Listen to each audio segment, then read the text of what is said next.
आज की कहानी है भाग्य विधाता। किसी गांव में संतोष नाम का एक लड़का रहता था। उसके पिता उसी गांव में एक किसान का काम करते थे।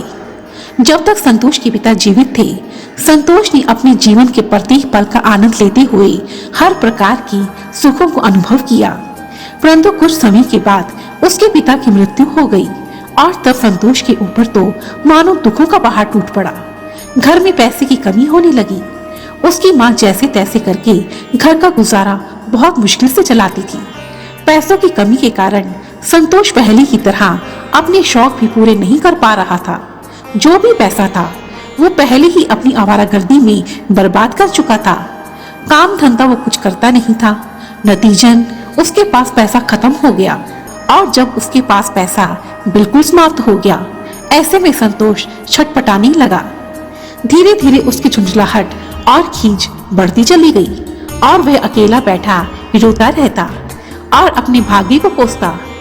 मेरा भाग्य तो बहुत खराब है। जो कुछ मेरे पास था वो भी मेरे भाग्य ने मुझसे छीन लिया। अब तो मेरी किस्मत ही मेरे साथ नहीं है। इस प्रकार संतोष सदा अपनी किस्मत को कोसता रहता था।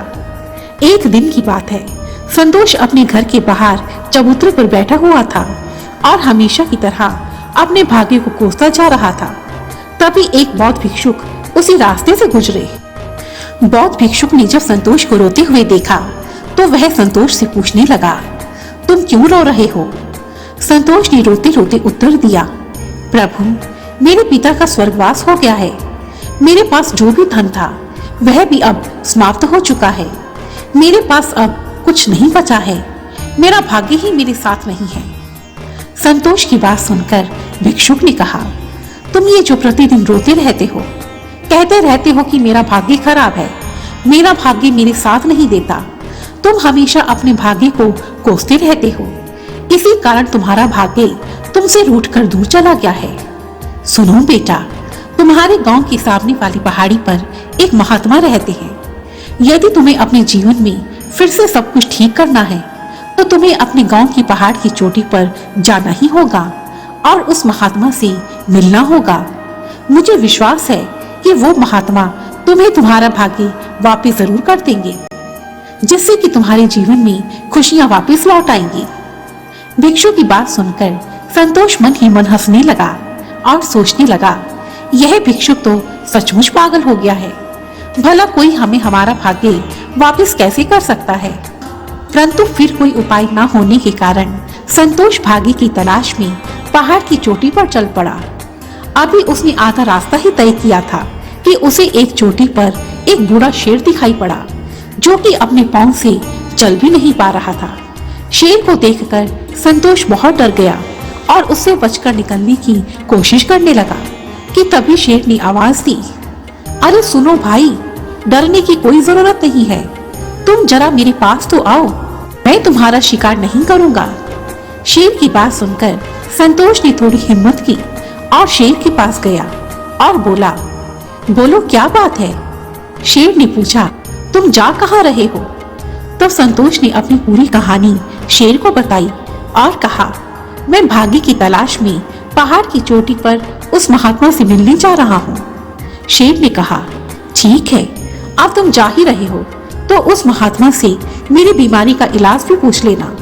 मैं तुम्हें लौटने पर तुम्हारा मनचाहा इनाम तुम्हें जरूर दूंगा। संतोष खुश होकर बोला, ठीक है। संतोष आगे चलने लगा तो उसे रास्ते में एक बगीचा दिखाई दिया। बगीचे में मीठे और रसीले फूलों के वृक्ष लगे हुए थे। उन फलों को देखकर संतोष ने एक फल तोड़ा और खाने लगा, लेकिन यह क्या, फल खाते ही उसका सारा मुख कड़वा हो गया। तभी वहां उस बगीचे का माली भी आ पहुंचा और पूछने लगा, तुम कौन हो? कहाँ जा रहे हो? संतोष ने माली को भी अपनी सारी कहानी सुनाई। तब माली ने कहा, भाई, जब आप पहाड़ पर उस महात्मा के दर्शन करेंगे तो उनसे मेरा भी एक प्रश्न पूछना कि मेरे बगीचे के सारे फल मीठे कैसे होंगे। संतोष ने कहा, जरूर पूछूंगा भाई। और ऐसा कहकर वो आगे चल पड़ा। शाम ढल चुकी थी। पहाड़ की चोटी अभी दूर थी। तभी उसे पास में एक महल दिखाई दिया। अंधेरा घिर आया था। अब संतोष सोचने लगा कि क्यों न आज की रात उस महल में गुजारी जाए। और ऐसा सोचकर उसने महल के अंदर प्रवेश किया। सामने कक्ष में उसकी नजर एक बेहद सुंदर राजकुमारी पर पड़ी। औरों की तरह उसने राजकुमारी को भी अपनी पूरी कहानी सुनाई। तब राजकुमारी ने कहा, जब तुम भाग्य की तलाश में जा ही रहे हो तो महात्मा से मेरा भी एक प्रश्न अवश्य पूछना कि मेरे पास इतना बड़ा महल, धन दौलत सब कुछ है, लेकिन फिर भी मेरे जीवन में खुशी नहीं है। मैं उदास रहती हूँ। मेरी खुशियां वापस कब आएंगी? जरूर पूछूंगा। अब चलता हूँ। ऐसा कहकर वह आगे चल पड़ा। अगली सुबह संतोष पहाड़ की चोटी पर पहुंच गया और वहीं उसे उन सिद्ध महात्मा के दर्शन हुए। उसने महात्मा को प्रणाम किया और फिर शेर, माली और राजकुमारी के प्रश्नों को पूछा। महात्मा ने उन सब प्रश्नों का उत्तर दिया। अब उसने महात्मा को अपना दुख बताया और कहने लगा, हे महात्मन, मेरा भाग्य मेरा साथ नहीं देता। मैं भाग्य की तलाश में आपके पास आया हूँ। मुझे मेरा भाग्य वापस कर दीजिए। महात्मा ने उत्तर दिया, बस तुम्हारा भाग्य तुम्हारे साथ नहीं, बल्कि वो तो तुम्हारे पीछे पीछे आ रहा है। सच प्रभु, भाग्य मेरे पीछे आ रहा है, संतोष खुशी से बोला और फिर महात्मा को प्रणाम कर वहां से चल पड़ा। चलते चलते सबसे पहले वह उसी महल में पहुंचा। महल में वह राजकुमारी से मिला और बोला, मैं महात्मा से आपके प्रश्न का उत्तर लेकर आया हूँ। महात्मा ने कहा है कि जिस दिन आप अपनी पसंद के लड़के से शादी कर लोगी, उसी दिन से आपका जीवन खुशियों से भर जाएगा। तब राजकुमारी ने कहा, संतोष, मैं तुम्हें पसंद करती हूँ, क्या तुम मेरे साथ विवाह करोगे? यदि तुम मेरे साथ विवाह कर लोगे तो मैं तुम्हें अपना ये महल, अपना राजपाट, अपना सारा राजकोष तुम्हें इनाम में दे दूंगी। तब संतोष ने कहा, नहीं बाबा नहीं, मुझे नहीं करनी शादी वादी, और वैसे भी मैं तुम्हारे महल को लेकर क्या करूंगा, क्योंकि मेरा भाग्य तो मेरे पीछे पीछे चल रहा है।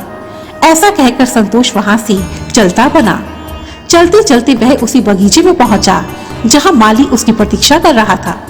तब संतोष ने माली को बताया, भाई, महात्मा ने तुम्हारे प्रश्न का यही उत्तर दिया है कि तुम्हारे बगीचे में जो झरना है उसके नीचे सोना दबा है, इसलिए तुम्हारे बगीचे के फल इतने कड़वे हैं। लेकिन यदि तुम किसी दूसरे झरने से बगीचे की सिंचाई करोगे तो तुम्हारे बगीचे में मीठे फल आने लगेंगे। या फिर यदि तुम बगीचे वाले झरने से सारा सोना निकाल दोगे और फिर उसी पानी से सिंचाई करोगे तो बगीचे के सारे फल मीठे हो जाएंगे।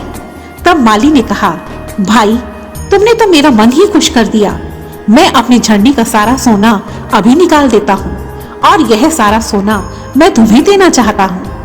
तब संतोष ने कहा, अरे, मेरे पास इतना समय नहीं है कि मैं तुम्हारे सोना निकालने का इंतजार करूं। वैसे भी मेरा भाग्य तो मेरे पीछे पीछे चल रहा है। ऐसा कहकर संतोष वहां से रवाना हुआ। आगे जाकर संतोष को वही शेर मिला। संतोष ने शेर को भी महात्मा का उत्तर सुनाया और कहा, भाई, महात्मा ने कहा है कि तुम्हारी बीमारी तभी दूर होगी जब तुम दुनिया के सबसे बड़े मूर्ख व्यक्ति का सिर खा लोगे। और उसके बाद संतोष ने बहुत ही गर्व से शेर को राजकुमारी और माली की कहानी सुनाई। यह सब सुनकर शेर ने आप देखा नताफ और एक ही झटके में संतोष का सिर अपने मुंह में ले लिया और बोला, बेटा, इस दुनिया में तुझसे बड़ा मूर्ख तो और कोई हो ही नहीं सकता, जिसने राजकुमारी की दौलत और महल को ठुकरा दिया, माली के सोने को ठुकरा दिया। भला उससे बड़ा मूर्ख और कौन होगा? तूने तो अपना सारा राजपाट और महल तथा धन दौलत को ठुकरा दिया, लेकिन मैं तेरे जैसा मूर्ख नहीं हूँ जो मैं तुझे ठुकरा दूं। और ऐसा कहकर शेर ने संतोष को मार डाला। और इस प्रकार भाग्य पर अंधाधुंध विश्वास करने वाला संतोष अपनी ही मूर्खता के कारण मारा गया। दोस्तों, हम में से अधिकांश लोग यह सोचकर बैठ जाते हैं कि हमारी किस्मत तो बहुत खराब है, हमारा भाग्य हमारा साथ ही नहीं देता। जब हमारा भाग्य साथ देगा तभी सब कुछ ठीक चलेगा। मेरा सभी भाग्यवानों से निवेदन है कि भाग्य के भरोसे बैठना छोड़ दीजिए और कर्म कीजिए। भाग्य खुद ब खुद आपके साथ आ जाएगा। आपका भाग्य प्रत्येक दिन आपके लिए एक नया अवसर लेकर आता है, लेकिन आप उसे पहचान ही नहीं पाते और अपने भाग्य को कोसते रहते हैं। याद रखिए, भाग्य किसी का अच्छा नहीं होता, उसे अच्छा बनाना पड़ता है।